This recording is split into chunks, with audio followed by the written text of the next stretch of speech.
Pôle développement personnel ADP, thème, le rôle de la passion dans la réussite. Lorsque l'on parle de réussite, dans la grande majorité, on la juge a posteriori. Et on a une conception matérialiste de celle-ci. La réussite semble linéaire à cause du même référentiel matérialiste qui se décline par une belle maison, une belle voiture, une belle famille. Tout ceci reste néanmoins des stéréotypes propres à notre civilisation, celle de la modernité. Nous voulons aborder la réussite non pas sous toutes ses formes ou représentations, mais nous voulons reculer pour analyser le processus qui nous mène vers celle-ci, par l'intermédiaire ici de certains traits de caractère ou qualités. Donc aujourd'hui, nous évoquerons la passion, qualité à cultiver pour atteindre le succès. Alors, nous allons essayer un peu de définir le concept de passion. Qu'est-ce qu'on peut dire? On peut essayer de définir, il n'est jamais mauvais de définir. Donc, la passion, on peut la définir comme une grande douleur, une souffrance, mais aussi comme un vif sentiment, une émotion vivement ressentie. Donc, c'est assez singulier que la passion soit un mélange contradictoire de sentiments et d'émotions, négatifs et positifs, dans leurs effets. Donc, c'est en quelque sorte un mal nécessaire ou un mal qui nous fait parfois du bien, parfois également du mal. Donc, analysons un peu le concept dans la littérature philosophique. Parmi certains auteurs, donc ce débat également a fait l'objet de beaucoup de débats, ici on va dire chez les philosophes. Donc, l'un d'entre eux justement a écrit sur ce sujet, notamment Hegel. Hegel reprend ce concept dans son œuvre Tragédie et Histoire. Par cette célèbre déclaration, rien de grand ne s'est accompli dans le monde sans passion. Donc, de prime abord, cette assertion nous laisse suggérer que la passion est une fonction de la grandeur. L'analyse d'Hegel est plus complexe que cela. Donc, Hegel prend appui dans la tragédie de Goethe, à savoir Faust, qui traduit le début de l'évangile de Saint Jean en disant « Au commencement était le Verbe ». Donc, notre héros n'étant pas satisfait par cette traduction, sous l'inspiration de l'esprit, il nous donnera une nouvelle, à savoir « Au commencement était l'action ».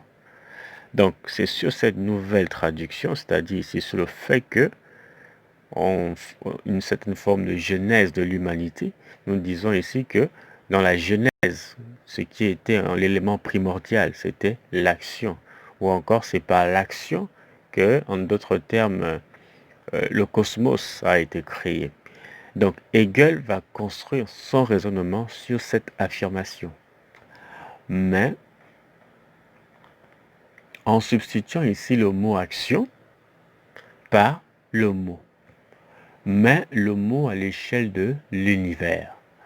Donc, il veut dire ici que le monde est nomotèpe. Ça veut dire que les choses ne peuvent advenir ou adviennent parce qu'on les nomme. Donc, ça dit ici, nous donnons un nom aux choses et donc les choses entrent dans la réalité métaphysique ou encore la réalité invisible pour arriver dans le monde sensible, dans le monde physique. Donc, cela est réalisé grâce justement aux mots. Donc, le monde doit être nomotèpe, c'est-à-dire on doit nommer les choses. Alors, car pourquoi l'univers, par définition, est inactif? Donc, pour le faire exister, l'homme, l'individu, le singulier, l'existant, doit s'investir pour le faire réaliser. Dans cette notion d'investissement ici, il y a une notion de travail. Ça veut dire et ce travail-là, c'est un travail qui doit être d'une certaine manière, ça peut être péjoratif, mais obsessionnel. Ça veut dire que l'homme doit s'investir. Donc c'est en s'investissant, en étant patient, justement, que l'on permet justement à la réalité intangible de devenir tangible. Et donc, de dire au commencement était la passion, selon Hegel. Hegel ne traite pas la passion accoutumée à l'individu passionné comme un homme qui s'identifie tout entier à une seule cause, jusqu'à se sacrifier pour elle seule. Il pense plutôt que le passionné est un individu mu par un élan, une force en lui qui écarte tous les obstacles par une force créatrice. Donc elle pousse cet individu à se concentrer sur une seule chose. Donc c'est l'individu, l'être humain est habité par quelque chose, par une force. Cette force-là est rendue possible grâce à la passion. Donc c'est cette force-là qui fait en sorte que lorsque l'individu, lorsque le passionné est animé de celle-ci, il va se concentrer uniquement vers l'objet vers lequel justement la passion d'une certaine manière a posé son dévolu. Donc voilà un peu. Donc, selon Héraclite, on peut aussi dire que la passion forge le caractère. Elle constitue le dessein ou le génie du caractère. Voilà encore une belle définition. Donc, en d'autres termes, l'être humain a un génie, ou encore le caractère de l'homme a un génie. Ce génie, c'est la passion. Donc, on dit souvent que le caractère va, d'une certaine manière, ça donne de la consistance à l'individu. Et un individu avec un caractère fort, naturellement, qui peut être positif, qui peut amener l'individu à prendre plus de risques par rapport à d'autres individus. Donc, ce caractère-là, pour qu'il soit, on va dire, dans l'action, ou bien qu'il soit un caractère rempli de courage ou encore de talent, on peut le dire ainsi, il faudrait l'accompagner de passion. Donc la passion, c'est le génie du caractère. Par conséquent, nous plaignons toutes les personnes qui ne la recherchent pas, c'est-à-dire la passion, ou qui s'en privent. Nous voyons ici qu'elle développe le génie.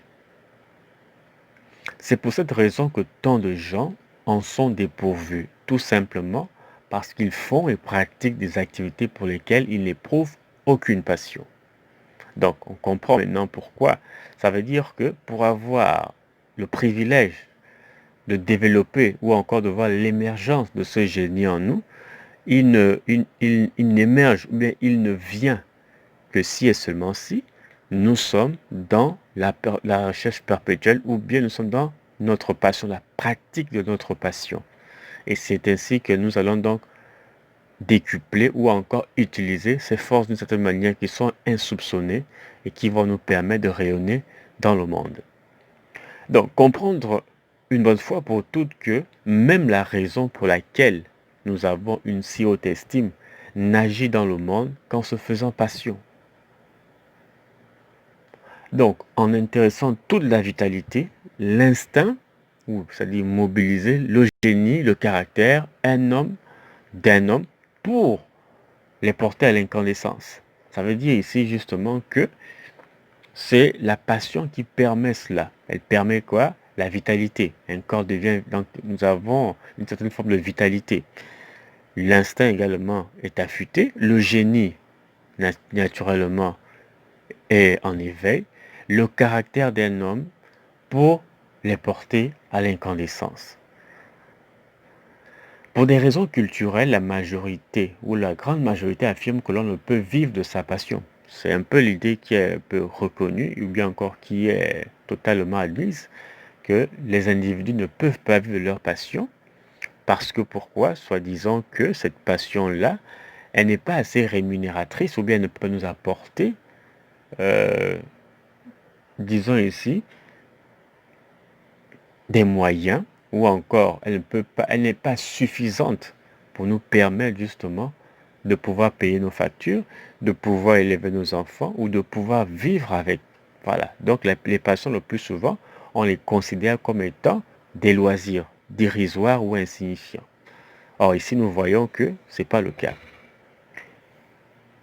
Donc pourquoi? Parce que justement, c'est une manière pour ces personnes de justifier le fait qu'ils payent leurs factures en exerçant un métier laborieux pour lequel ils n'ont aucun goût ou bien qu'ils n'ont aucun amour, en d'autres termes qu'ils détestent. Nous pensons que seule la passion doit rythmer nos choix. Nous savons maintenant pourquoi. En Orient, la tendance est vers plus d'équilibre.